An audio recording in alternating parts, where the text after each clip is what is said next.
पुसणारा नामर्द सरकार आहे, दोन बायकाचं सरकार आहे. शिंदेबाई आणि पवारबाई याच्याबरोबर प्रपंच करणारा जो देवेंद्र फडणवीस आहे, दोन बायकाचं सरकार आहे. या दोन बायकामुळं या सरकारला जनतेकडे दुर्लक्ष करण्याची वेळ आली. अरे देवा भाऊ, एक बायको कमी कर, पहिली एक होती तेव्हा सुरळीत चालू होत रे. दोन बायकामुळं तुझं जनतेकडलं दुर्लक्ष चालू आहे.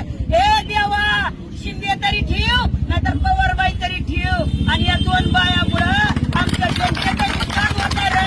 हे देवा, तू आम्हाला लाडकी बहीण म्हणला होता ना, तर लाडक्या बहिणीचं कुकू पुसायला लागला रे तू, लाडक्या बहिणीची लेकरं मारायला रे तू, लाडक्या बहिणीचं सगळा संसाराचा सत्यानाश करायला रे तू आम्हाला लाडकी बहीण म्हणून आमच्याकडनं एक वेळा तरी तू मतदान लाटलाचील ना देवा.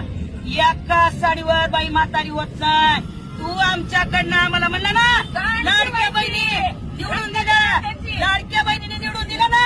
अरे पुढच्या पंचवार्षिक मध्ये तुझाच गणपती करायला ह्या लाडक्या बहिणी पुढे येतात का नाही बघत राहा.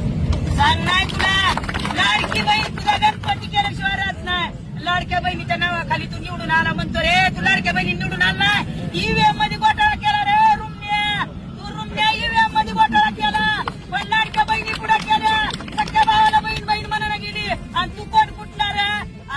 तू कोण कुठला? इकडे बाई मोठ्या मोठ्या स्टेजवर बोबलती, तू इकडे बोबलतो. इकडे ये की कृषी मंत्री रमी पियाव यार, कृषी मंत्री शेतकऱ्याविषयी धोरण चालू आहे, विधानसभेमध्ये चर्चा चालू आहे, आणि ही कृषी मंत्री रमी खेळत आहे. वरनं ती मायका लाल म्हणताय की मी ते काय काय काय काय करत होतो, माझं काय चुकलं. अरे लाज लाव्या, पत्त्यावर पत्ते टाकत होता, आणि सगळ्या महाराष्ट्राला माहित आहे